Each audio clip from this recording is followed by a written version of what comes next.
something we are getting into with Dark Branch, the Gnome Rogue, and April Line, the Elven Wizard.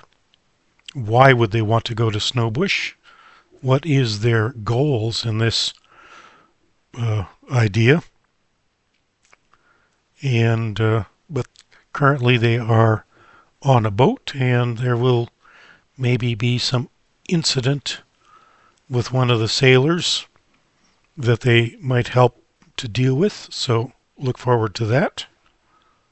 Also, this being for a tabletop role-playing game type of story, we want to clarify the importance of the colors, color magic, and what they might be important to, and even maybe what April Wine might be most proficient in, that sort of thing.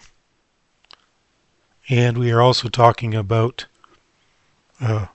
more ideas for the tabletop role-playing game, TTRPG, and some ideas for game mechanics that we might want to play with.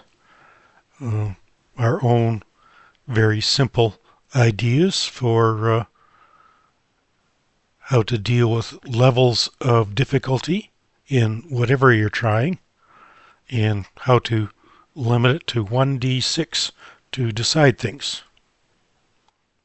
Hello and welcome to our newest world building video. Here at Wild Art Fly Free, we are building a fantasy world, and we hope that you can help us. We are building our world out of stories, and our stories are made from things like plots and scenes and locations and characters. It's crazy, but it's a lot of fun. Also, everything that we create is public domain, so anyone can use it. No worries. So, if you have half an hour, why don't you sit back and see what we are about? Also, please know that we are always interested in your ideas, so if you have any ideas to share, please feel free. Thank you.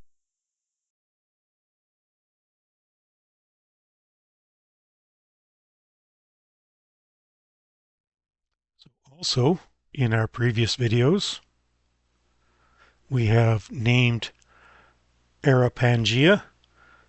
We have named parts of Arapangea. So we have the Red Hawk Glaciers, the Bolater Glacier area, Waste Muck Glaciers, the Snowbush Sea, that's the inner sea that will be the source for the warmth that will keep Arapangea going. There's Silth Hollow Strait, which is one of the two nautical ways to get into Snowbush from the main oceans of Otsapuduk. So they can go the Silth Hollow Strait past some islands. And then there is also the Chainforge Islands.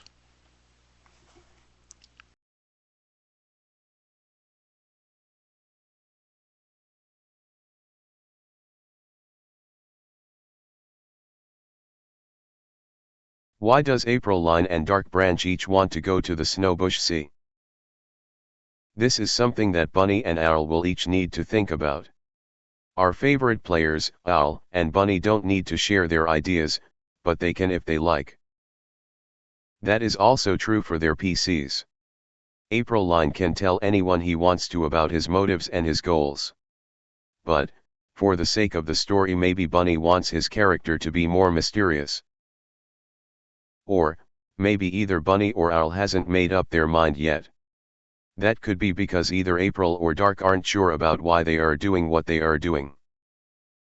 Lots of us are not sure of why we are doing what we are doing. No worries. Just be careful. Uncertainty can be more complicated and harder work than being certain. Does that make sense? Okay, What sort of options might April and Dark choose for their adventure? Remember that we don't want to railroad anyone, but, if we need to, maybe we can offer choices in which tracks they will follow. At least, while we are getting started. No doubt, along the journey we will encounter some turbulence and then our guys will jump ship. Okay. Excuse the turtly mixed metaphors there.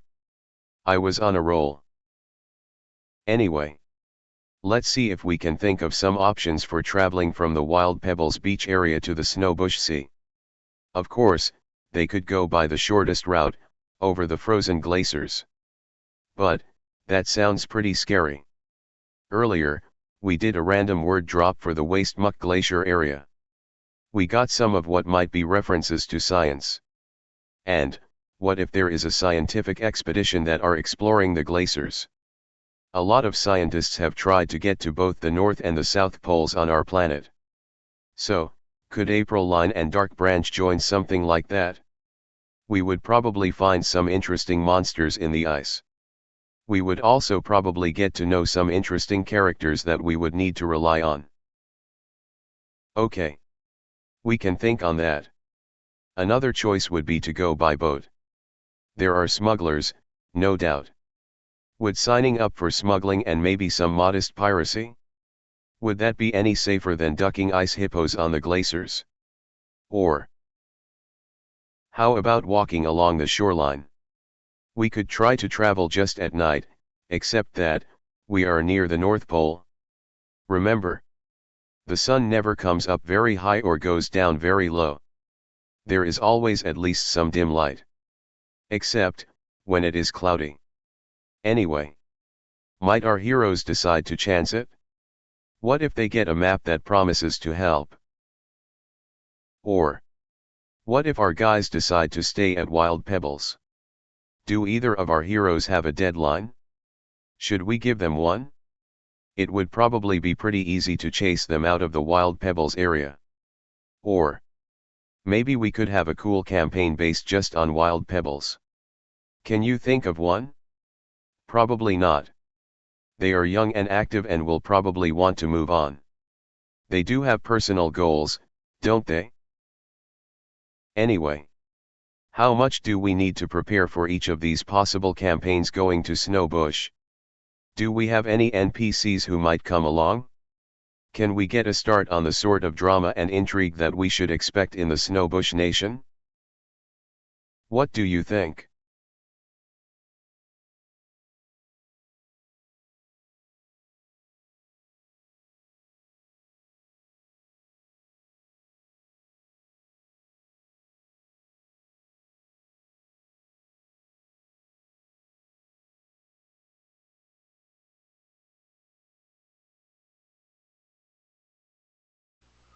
Then we decided we were going to focus on the Waste Muck Glacier area, and that is where Owl and Bunny's characters will land from the when they get to the coast of Arapangia. They will land in the area of Waste Muck Glaciers, and so we have come up with some names for parts of that Waste Muck Glacier area. And there's Stargazer Point, which juts out into the Snowbush Sea. There's the Zilbis Mountain in the middle of the glaciers. There's the Knotwise Sea, which is a much smaller sea than Snowbush Sea. So the Knotwise Sea is between Waste Muck Glaciers and Chainforge Islands. South of the Knotwise Sea is the Two-Foot Forest. There's also the Smallborough Strait, which will be a way to get your ships into the Snowbush Sea from other continents. And the place where Dark Branch and April Line, our PC characters for a TTRPG, they will be landing at Wild Pebbles Beach. And so that is probably what we're going to be playing with today.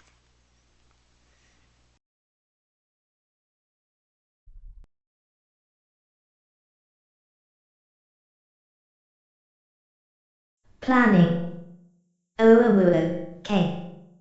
We find ourselves in the middle of a big patch of chaos. Now we want to make our way to a perfection. What do we do now?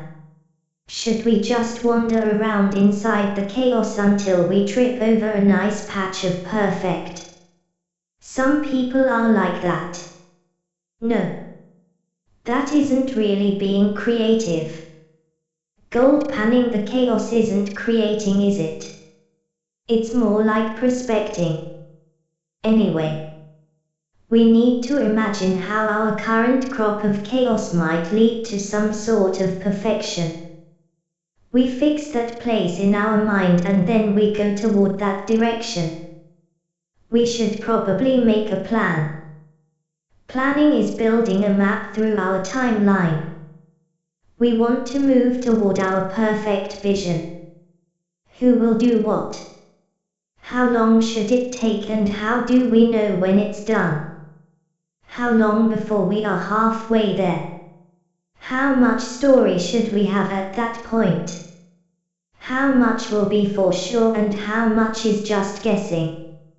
So we have now finished brainstorming. Now we do the part of creating that needs conscientiousness. Good luck to us.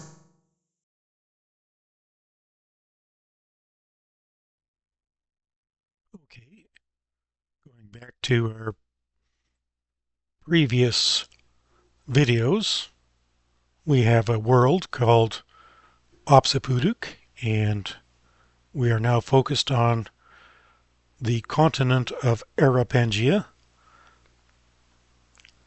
And Bunny, Owl, and Turtle have been starting a tabletop role-playing game campaign, and Owl came up with a character called Dark Branch, and no, and Bunny came up with April Line. So Dark Branch is a gnome young male adult. He is a rogue, and yes, that it will be Owl's character. Bunny's character is named April Line. April Line is an elf, a young adult male wizard, and that's Bunny's character. And April Line likes people to refer to him with the title Nova Wizard April Line.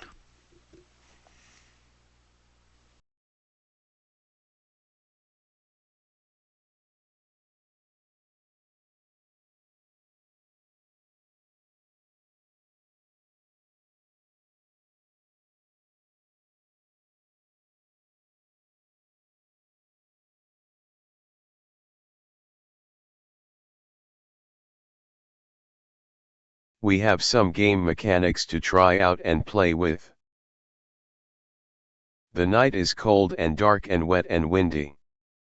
The captain, a human named Gary, has asked you if you can help.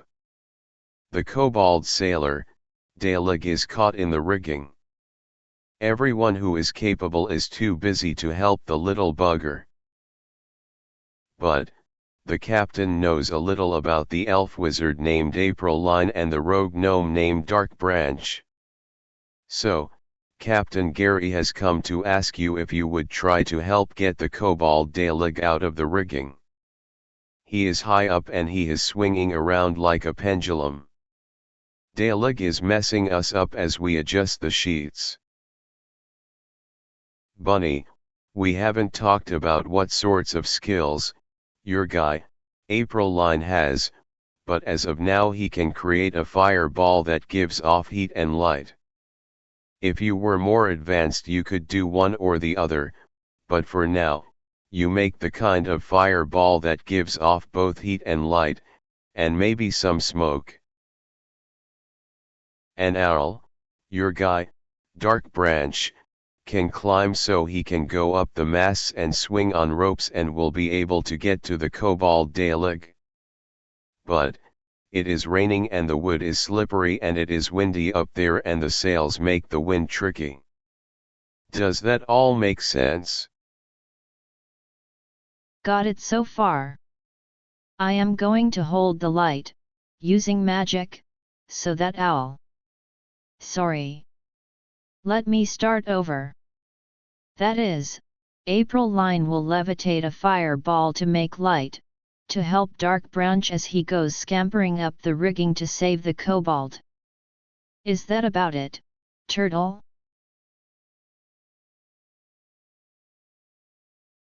Yes.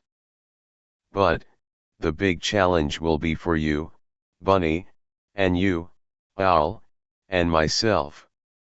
While Dark Branch and April Line have the easy job of rescuing the kobold,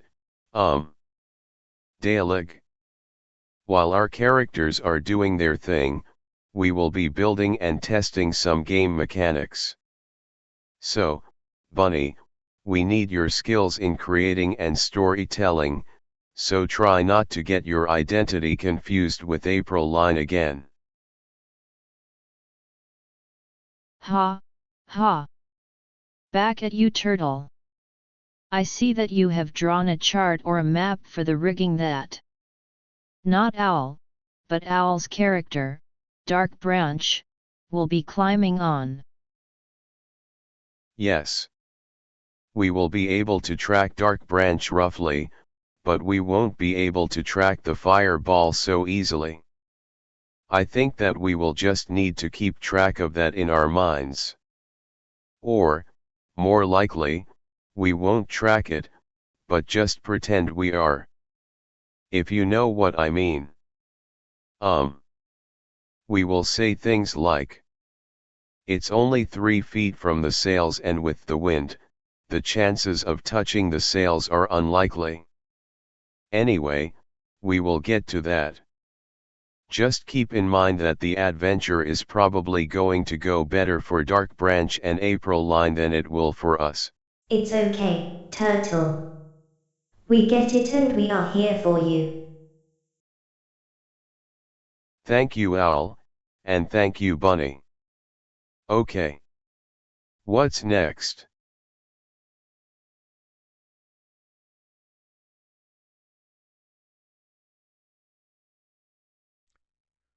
So we have 7 moons, and the moonlight is an important source of magic on our world of Opsapuduk.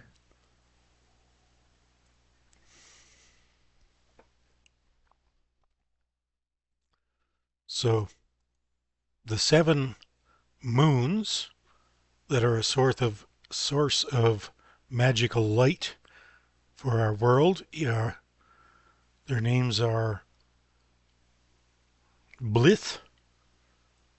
That's the blue moon, one large blue moon named Blith. Then there are 2 medium-sized green moons, and they are Glitwitch and Glenditz. Glitwitch and Glenditz. And then there are 4 red moons, the smallest. The red moons are smaller than the green moons. The blue moon is the biggest. So the small red moons are called Restfield, Raugelit, Rude, and Rupert. So, yes, all the moons will be either blue, green, or red, and those 3 colors are the important colors of magic on Opsapuduk. So they're the 3 primary colors of magic moonlight: blue, red, and green. We also have some secondary colors of magic. When you get red and green mixed up, you get yellow. uh, red and blue mixed to make purple, and blue and green mix and gives you cyan. So we have three primary colors of magic light and three secondary colors of magic light. And so we're thinking about we should have break our magic into types of magic to associate with those colors. So we came up with blue could specialize in movement. That if you want to move something, you might use blue light, particularly if it's not very heavy, then blue is good. Green specializes in solidity or mass. So if you want to deal with something with weight, mass, hardness, green is your color. So then if you wanted to move something that is heavy and solid, then you would probably use cyan light. And so red light will cause chaos or give off energy. So if you want to blow something up, then red is your choice. And if you want something solid that will blow something up, then you will mix red and green, which gives you yellow.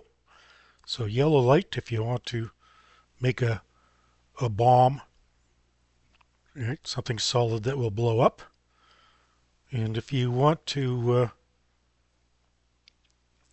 move something solid that blows up, you have to use all three colors of light. So that would be probably somebody who is more expert to know all, to specialize in all three primary colors. That would be quite the specialist. Okay, so we can play with those ideas. We're just brainstorming now, so tell us anything you have to add to that, or what you think might be the best about it, or what could use some tweaking.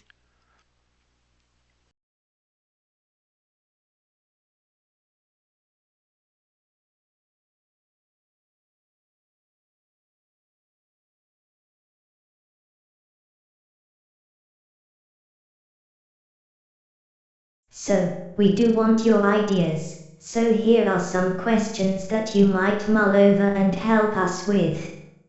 How can we have a continent at the North Pole, but have it be warm enough for dinosaurs?